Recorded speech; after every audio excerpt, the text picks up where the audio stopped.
क्या चल रहा है दिमाग में? जो पूरी ईडी की कार्रवाई हुई, गुजरात पहुंच गए, राहुल गांधी की नजर थी गुजरात चुनाव को लेकर के, सब जो चल रहा है इसमें माहौल क्या? जब हमको भेजने वाला बनाया है, जब वो भेजा है तो तीनों कालखंड को मेरे साथ जोड़ दिया है। हम समझते हैं कि राहुल गांधी हिंदुस्तान के शेर है। जो इटालियन मम्मी है और उनका ये जो पप्पू है और ये जो जिज्जा जी हैं कांग्रेस के, पूरे कांग्रेस जिज्जा जी सबको जेल में ठूसने की तैयारी है। कांग्रेस को अंग्रेज नहीं घेर पाए तो भारतीय जनता पार्टी क्या घेर पाएगी? राहुल गांधी सावरकर नहीं, राहुल गांधी है और वो डरने वाले नहीं है। सोनिया जी डरने वाले नहीं। 4 PM न्यूज नेटवर्क में आप सभी का स्वागत है। मैं हूं क्षितिज कांत। आपने देखा राहुल गांधी ने जैसे ही गुजरात का रुख किया, ईडी ने अपनी तिरछी नजर राहुल गांधी की तरफ की।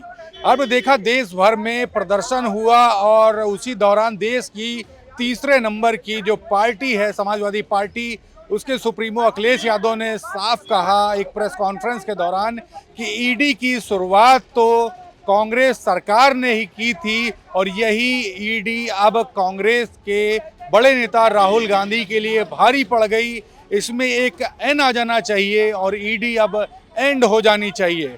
हम ग्राउंड स्तर पर उतरे हुए हैं लोगों से बात करने के लिए। जो पूरी कार्रवाई जो हुई है गुजरात में राहुल गांधी के रुख के बाद जो ईडी की कार्रवाई हुई है, इसको लेकर के सोचते क्या हैं, क्या चल रहा है दिमाग में? जो पूरी ईडी की कार्रवाई हुई, गुजरात पहुंच गए, राहुल गांधी की नज़र थी गुजरात चुनाव को लेकर के, सब जो चल रहा है इसमें माहौल क्या है? देखिए, जब राहुल जी गुजरात में जाते हैं, कोई कार्यक्रम करते हैं, तब तक भारतीय जनता पार्टी डरती है और विशेषकर प्रधानमंत्री और गृह मंत्री को डर लगता है कि अगर गुजरात में ये हावी हो गए तो निश्चित तौर पर इनके जितने मित्र हैं सारे जेल जाएंगे। और नरेंद्र मोदी और ये चाहते हैं क्या बोलते हैं अमित शाह जी कि अगर कहीं कांग्रेस सत्ता में आ गई तो हमारा क्या होगा कालिया। यह डर है कि कहीं सत्ता में काबिज मत होने दो कांग्रेस को, नहीं तो हमारा जीवन का जो आधार है वो निराधार हो जाएगा। वाकई में कांग्रेस से भाजपा को डर लगता है, राहुल गांधी से मोदी जी या अमित शाह को डर लगता होगा, ऐसा मानते हैं? बिल्कुल डर तो लगता ही। डर किस बात का? डर संसद भवन से निकाल दी गए, निष्कासित हुए थे कि नहीं हुए थे? बिल्कुल सही बात कह रहे राहुल हैं, गांधी लेकिन संसद भवन में पूरे आजाद भारत के संविधान का कालखंड का मूल्यांकन कर लीजिए। आप ऐसा कभी भी देश की पार्लियामेंट में जो भारत के वर्तमान प्रधानमंत्री, उसके गृह मंत्री, उसका रक्षा मंत्री, उसका वित्त मंत्री की जो हाउस में हालात होती है, ये दुनिया भारत की पार्लियामेंट को देखता रहता है और उसमें दुनिया के सामने ये सवाल होता है कि अब एक ही नेता प्रतिपक्ष जहां पूरे दुनिया का निगाह केंद्रित हो जाती है, उस व्यक्ति का नाम राहुल गांधी है। आप राहुल गांधी के लिए कसीदे तो पढ़ रहे, लेकिन एनडीए की जो सांसद हैं, जो बड़े नेता हैं, वो कुछ भी चाहते हैं वो कुछ भी कर लेते हैं। और एक बार फिर से यही ईडी की तिरछी नज़र आप ही लोगों के बीच से बातें आ रही हैं, जो अफवाह कहें या आपके दिल की बात कहें कि अब राहुल गांधी को जेल भेजने की तैयारी हो रही, इस तरीके की बातें चल रही हैं। भारतीय जनता पार्टी को अगर मान लीजिए कि वो एकदम अपने अंत पर, अपने एकदम अंतिम सिरा पर अगर सिग्नेचर करना चाहती है राहुल गांधी को जेल भेज करके, तो उसको मुबारक हो और इसका कांग्रेस पार्टी वेलकम करती है। लेकिन एक बात स्मरण रहे कि कांग्रेस को अंग्रेज नहीं घेर पाए तो भारतीय जनता पार्टी क्या घेर पाएगी। और आप मानते हैं कि नहीं मानते कि भाजपा जो चाहती है, एनडीए जो चाह रही, वो करा ले रही देश में? एनडीए जो चाहती है नहीं, सरकार का सिस्टम उनके साथ है, इसलिए वो वहां एनडीए नहीं कोई रहता तो ये काम कर लेता। लेकिन हम समझते हैं कि ये काम जो सरकार वर्तमान कर रही है, ये वही आदमी कर सकता है जिसकी जमीन मर गई हो, जो एकदम तुल गया हो कि पूरे सिस्टम का सत्यानाश करने तक मैं अपना जंग जारी रखूंगा। विधायक को ताक पर रख दूंगा, कार्यपालिका को ताक पर रख दूंगा, न्यायपालिका को ताक पर रख दूंगा, लॉ एंड ऑर्डर को ताक पर रख दूंगा, देश के भौगोलिक विकास को ताक पर रख दूंगा।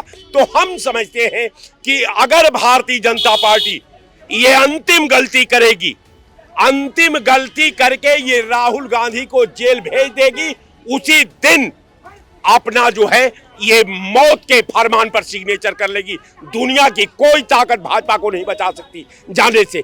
इसलिए मैं कहता हूं कि केवल भड़काने से, केवल विरोधियों में भय पैदा करने से, केवल विरोधियों में दहशत पैदा करने से समझना चाहिए कि राहुल राहुल है। तलवारों की धारों पर वीरों की जवानी पलती है, इतिहास उधर मुड़ जाता है जिस ओर जवानी बढ़ती है। तुम्हारी क्या औकात है हमें बिगाड़ने का? जब हमको भेजने वाला बनाया है, जब वो भेजा है तो तीनों कालखंड को मेरे साथ जोड़ दिया है। हम समझते हैं कि राहुल गांधी हिंदुस्तान के शेर है, वो कागज के शेर नहीं है, जिगर के शेर है, जमीर के शेर है, त्याग के शेर है, बलिदान के शेर है। और कांग्रेस का शेर कायर नहीं होता। मुझे राहुल गांधी पर पूरा विश्वास है। एक बात बताइए, भाजपा का पूरा गढ़ माना जाता है गुजरात, मोदी जी वहीं से यहाँ बनारस में, कब कोई गढ़ में जाएगा तो कार्रवाई इस तरीके की लाजमी नहीं है। फिजूल की अपना कुछ लोग अपना बकवास कर रहे हैं कि वो गुजरात में अगर उन्होंने एक अपना मीटिंग कर ली है तो वो फलाने लोग डर गए सब है। अरे 7 बार सरकार लगातार आ रही है, किसी की औकात नहीं कि गुजरात को जीतने की। अब बकवास तो हर आदमी कर लेता है। एनडीए मजबूत है, जो चाहेगी कर सकती है। 33 साल से भाजपा की सरकार है, किसी की औकात नहीं वहां से हटाने की। ठीक है, अब ठीक है, कांग्रेस के जो जिज्जा जी है ना, जिज्जा जी, ठीक है, अब उन पे कार्रवाई हो रही है। तो सोनिया जी ने ये कहा कि बेटा आपने तो जो अब हमारी बिटिया से शादी करी थी, ठीक है, वो तो गिरजाघर में कर ली थी, हम आपको, ठीक है, उस समय कुछ दे नहीं पाए दहेज में। ठीक है, तो ये जो हुड्डा की सरकार में हजारों करोड़ की जो संपत्ति है ना, वो उन्होंने उनको दहेज में दे दी। अब उन पे कार्रवाई होने जा रही है। ठीक है, और जो तिहाड़ में, ठीक है, बढ़िया प्रबंध हो रहे हैं। ठीक है, ये जो इटालियन मम्मी है, तो भाजपा ने पूरा मजबूत माहौल बना दिया है कि सुन लीजिए, जो इटालियन मम्मी है और उनका ये जो पप्पू है और ये जो जिज्जा जी हैं कांग्रेस के, पूरे कांग्रेस जिज्जा जी, सबको जेल में ठूसने की तैयारी है। क्योंकि इन्होंने जो कुकर्म किए हैं, कुकर्मों का इनको चीजें मिलेंगी और मिलने वाली हैं। ठीक है, याचिका हो चुकी है, ठीक है, तैयारी है बस। ठीक है, उनके लिए बेडों का इस्तेमाल और गद्दों का इस्तेमाल खरीदा जा रहा है, हो रहा है। ठीक है, ये 3-4 लोग जाने वाले अंदर। देखिए, बड़ी बातें कह रहे हैं, आपके साथी हैं बगल में। एनडीए जो चाह रही है वो करवा ले रही है और इस बार तैयारी बड़ी है। राहुल गांधी जब गुजरात की तरफ रुख करते हैं तो ईडी की तिरछी नजर है राहुल गांधी पर। देखिए, ये तो एक मेंटली टॉर्चर करने वाली बात है। बार बार आप कोई ना कोई एक ही केस को बार बार रिपीट कर रहे हो, बार बार उसी केस को लेके आ रहे हो। तो मैं बता दूं, एक बारी पहले भी एक बारी केस हुआ था जब सांसदी इनकी गई थी, है ना, तो मैंने कहा, तब भी मैंने ये कहा था मीडिया में कि राहुल सावरकर नहीं है जो डर जाएगा, राहुल सावरकर नहीं है जो डर जाएगा। और आज भी मैं बता दूं, ना सोनिया जी डरने वाली है ना राहुल डरने वाला है, क्योंकि वो सावरकर नहीं, राहुल है और वो डरेगा नहीं। आप जितने भी केस, जितना भी आप मेंटली हैरेसमेंट कर लो, देखिए फौजदारी के केसों में हम। एक बात बताइए, एनडीए जो चाह रही है वो करवा ले रही है। इस गवर्नमेंट में लगातार वो जो सोचा जाता है वो हो जाता है। चाहे तमाम कानून और बिल की बात ले लें, और इस बार एक बात जो चल रही है पब्लिक डोमेन में कि राहुल को जेल भिजवाने की तैयारी चल रही है, इस तरीके की बातें पब्लिक डोमेन में चल रही है। क्या वाकई में ग्राउंड स्तर पे आप लोग के मन में क्या चलता है? नहीं, हमारे मन में ना कुछ है, ना राहुल जी के मन में है, ना सोनिया जी के मन में है, क्योंकि कोर्ट में कुछ भी आ रही है कि उनको अब। एनडीए के मन में क्या है? नहीं है, एनडीए के मन में क्या है? एनडीए जी, एनडीए के से हमारा क्या ताल्लुक है भाई? एनडीए के जो मन में है वो अपने पास रखे। उनके साथ कितने लोग चल रहे हैं क्या है, ये तो आगे भविष्य पता चलेगा। अब बात कर ही देता हूँ, वक्फ बोर्ड वाले मिल में स्टे लग गया है, 1 हफ्ते का बात है, तो अब स्टे तो लग ही गया। वो सिर्फ एक प्रोपोगंडा है सरकार का, बस इस तरीके से कि मुद्दों से कहीं ना कहीं भटका दो, जो मूल मुद्दे हैं उनसे भटका दो और ये बिल ले आए। और अभी देख लीजिएगा बाद में इसका भी जो राम नाम सत्य हो जाएगा। फिलहाल अभी उसमें टाइम लगेगा, मगर कोई हासिल नहीं होने वाला, ना तो बंगाल के चुनाव में ना बिहार के चुनाव में एनडीए को कोई फायदा मिलने वाला नहीं है।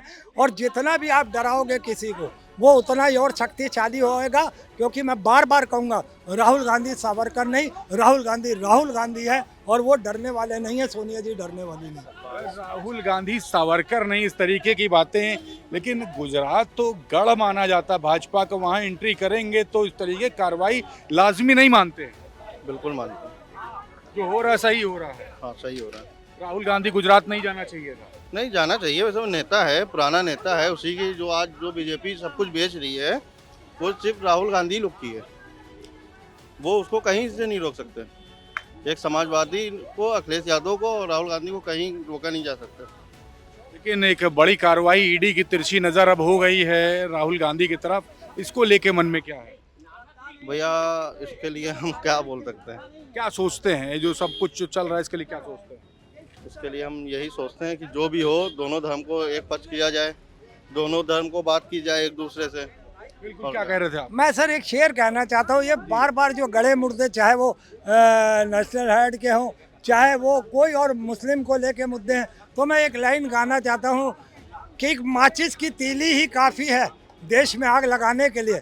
एक माचिस की तीली ही काफ़ी है देश में आग लगाने के लिए। क्यों भाजपा ढूंढती है मुर्दों में मुद्दे, क्यों भाजपा ढूंढती है मुर्दों में मुद्दे? अक्सर यही होता है, ये मुर्दे उखाड़ उखाड़ के बात करते हैं, इससे कोई हासिल नहीं होने वाला। बिल्कुल, तो देख रहे हैं आप, जब राहुल गांधी का रुख होता है गुजरात की तरफ तो ईडी की तिरछी निगाह हो जाती है राहुल गांधी की तरफ। लोगों का, या फिर अगर हम बात करें जो विपक्ष के दलों के जो नेता हैं, उनका यही कहना है कि गुजरात के एंट्री के बाद कहीं ना कहीं ज़मीन खिसकने लगी भाजपा की, इसलिए ये कार्रवाई हुई। और दूसरी तरफ अगर बात करें देश की तीसरे नंबर की पार्टी समाजवादी पार्टी की जो सुप्रीमो हैं अखिलेश यादव का भी एक बयान काफ़ी चर्चा का विषय बना हुआ है कि ईडी की शुरुआत तो कांग्रेस ने की, लेकिन अब ईडी ही एक परेशानी का सबब बन चुकी है राहुल गांधी के लिए। इस ईडी में एक एंड आने की ज़रूरत है, जब जा कर के ये एंड होगा। ग्राउंड स्तर पे क्या कुछ लोग सोचते हैं, ये जो पूरा जो माहौल जो बना पूरे देश भर में, इस पर मैंने आपको दिखाया। आपकी क्या राय है कमेंट बॉक्स में लिखते रहिएगा और जुड़े रहिएगा 4PM न्यूज़ नेटवर्क के साथ। मैं हूं क्षितिज कांत, कैमरा पर्सन शुभम के साथ। धन्यवाद।